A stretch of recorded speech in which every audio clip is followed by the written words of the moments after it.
So you hear a lot about crypto. Definitely, all the time. Sometimes it's the Wild West image. Yeah, or the huge potential people talk about reshaping finance. Exactly. But today, we're diving into something, well, something pretty big. News that could really shift how crypto assets are traded, right here in the U.S. A fundamental shift, potentially. It feels significant. Yeah, it really does. A significant moment for the digital economy, maybe signaling a move toward a more integrated future. Okay, so our mission for this deep dive, we're digging into a report from Forklog, the journal focused on Bitcoin and blockchain tech. Right, a well-known source. And it details this joint initiative. We're talking the SEC and the CFTC working together. Two heavy hitters. So we want to pull out the core insights, understand what this coordination really means strategically, and figure out what it means for you listening, trying to navigate this evolving landscape. We're really trying to get past the headlines here. Understand the real impact. Yeah. Got it. Okay, let's unpack this then. What exactly are these two regulators, these powerful bodies, doing together? And I guess, why now? Good questions. Forklog reported this September 3rd, 2025, so very recent. SEC and CFTC made a joint statement. That alone feels like a big deal. It really is. Coordination isn't always their default mode. And it's not just, another press release. They're talking about actively facilitating the launch of spot crypto trading. Yeah.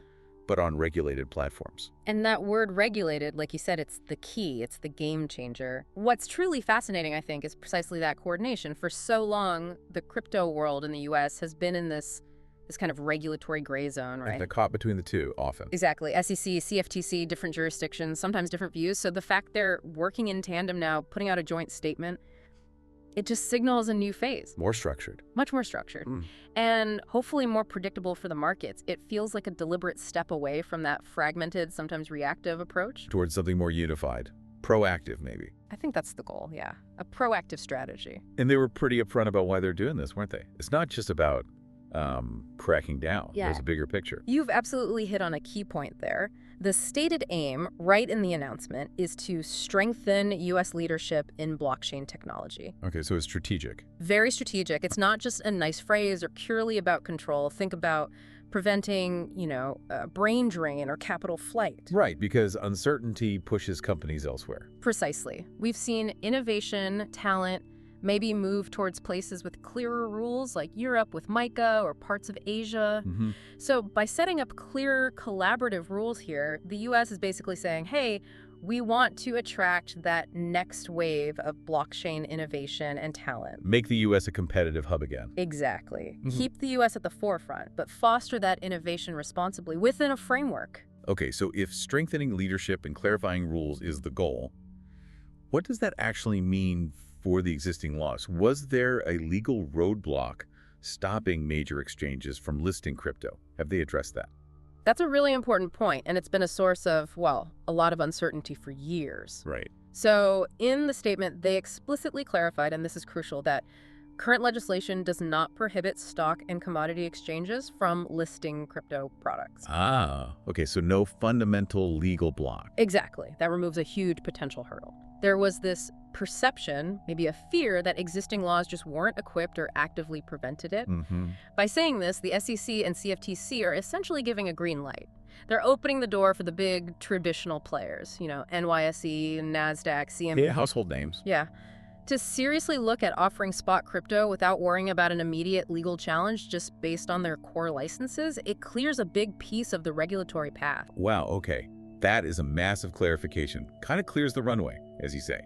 So if the law isn't blocking it, and these big agencies are working together to make it easier, what's the practical effect for someone listening maybe interested in crypto? Well, connecting the dots, this whole coordinated effort is explicitly designed to give market participants more choices of trading companies within the country. Okay, more choices. What does that look like? In practice, it means you might see spot crypto trading shift away from some of the smaller, maybe less regulated or offshore platforms and onto more familiar, domestically regulated, institutionally solid venues. Imagine trading Bitcoin or Ether with the same kind of oversight and infrastructure you expect when trading, say, Apple stock. Right, on a platform you already know and maybe trust. Exactly. That dramatically lowers the barrier for a lot of mainstream investors and institutions, too, who've been maybe hesitant because of that regulatory fog or perceived risks on existing crypto exchanges. And more choices. Usually that means more competition, which, theoretically should be good for users.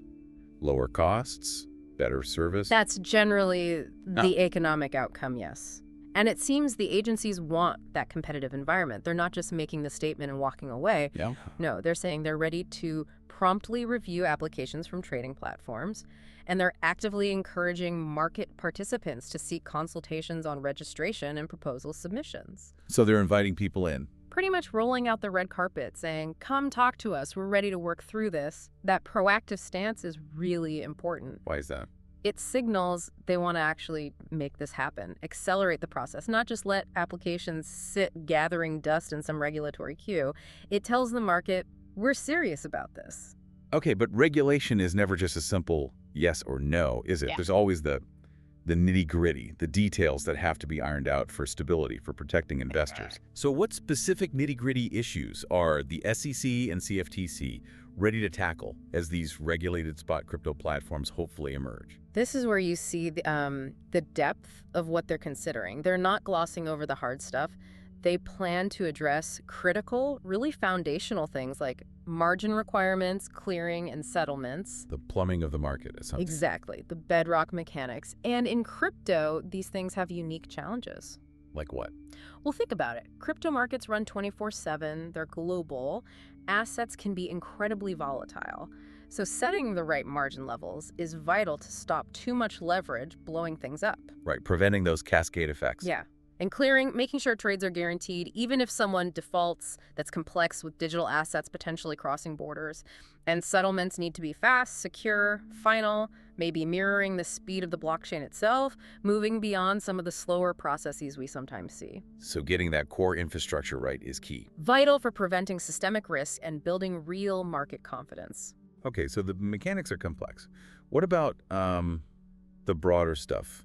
Market integrity, transparency, the things that make any market feel fair. Right, also crucial. They're also prepared to discuss market monitoring, public disclosure of trade data, and ensuring fair trading.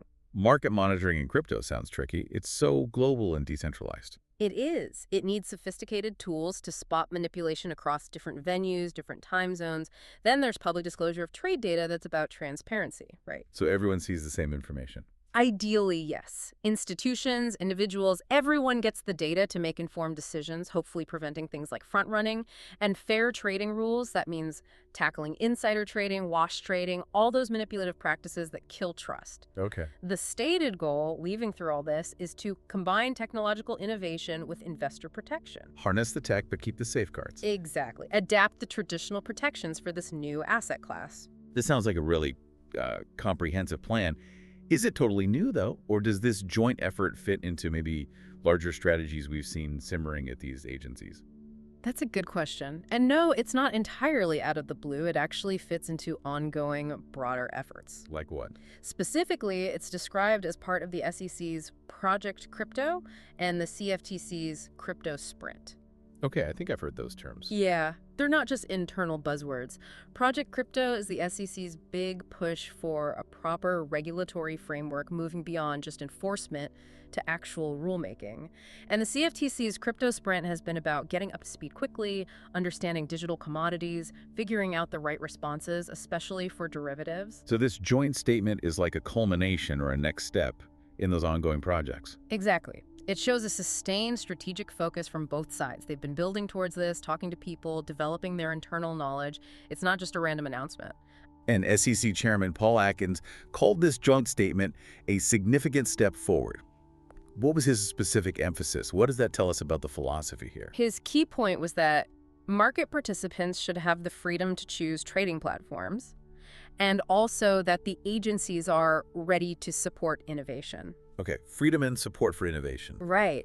It highlights that dual mandate, foster growth, let the tech advance, let the market offer new things. No. But ensure investor protection is still front and center. He seems to be signaling a lean towards allowing more freedom, but within that clear, regulated space they're building. Trusting the framework to manage the risk. Sort of, yeah. Trusting that the framework can mitigate risks without completely stifling the innovation. It's always a balancing act, isn't it? Always. But his words suggest they're really trying to find that balance. Okay, this is where things get really interesting, I think, for anyone watching the markets. Because this kind of regulatory clarity, well, it really sets the stage for what happens next, doesn't it? It absolutely does. And speaking of what's next, Matthew Siegel over at VanEck, they're pretty involved in crypto investments. Very involved, yes. He had a pretty bold prediction just recently, didn't he? Yep. What was his take on where this is all headed? Oh, he definitely did. Siegel tweeted September 2nd, so just before the announcement, that the NYSE, NASDAQ, CBOE, CME, etc. will soon have spot trading for BTC, ETH, and more. Wow. Okay, that's not subtle. Not subtle at all. It's more than a prediction. It's a vision of full integration.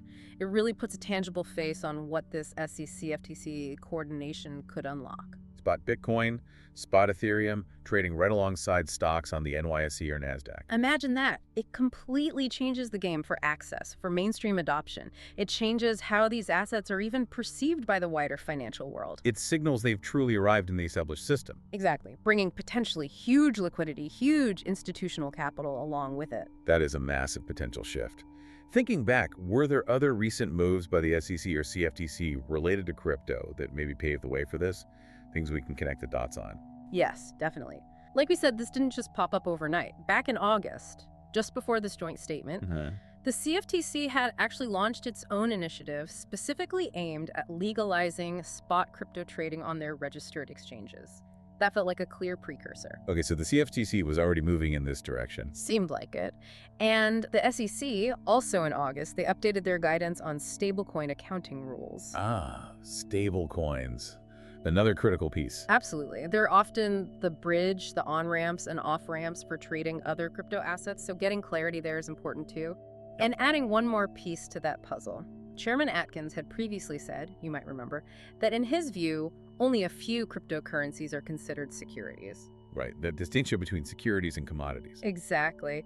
And that ongoing clarification helps define the turf, right? If it's a security, it's SEC territory. If it's a commodity, it's CFTC. Knowing which rules apply to which asset is critical for everyone. So you put all these things together, the CFTC's earlier initiative, the SEC's stablecoin guidance, Atkins' comments on securities. It paints this consistent picture, a deliberate, sustained push towards a more regulated but still innovative crypto environment within the traditional financial system. So we've taken our deep dive into this joint announcement, looked at the fork log report, connected it to these other regulatory moves. What's the big takeaway for you? What really stands out from all this for our listeners? Well, I think it's just unequivocally clear now the U.S. is moving, and moving pretty rapidly, towards a much more mature, regulated environment for spot crypto. It's not just reacting anymore. No, the aim isn't just control. It feels like a strategic move to lead in blockchain innovation while keeping a strong focus on investor protection.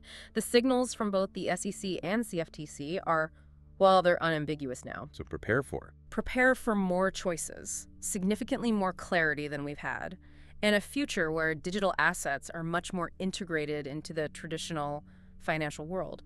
It feels like a deliberate, comprehensive, and honestly a really significant shift in how regulators are approaching this.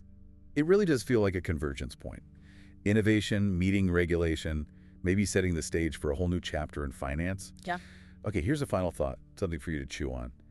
As these traditional finance giants, maybe the NYSE, maybe NASDAQ potentially step into spot crypto, run all their capital, their infrastructure, their regulatory experience.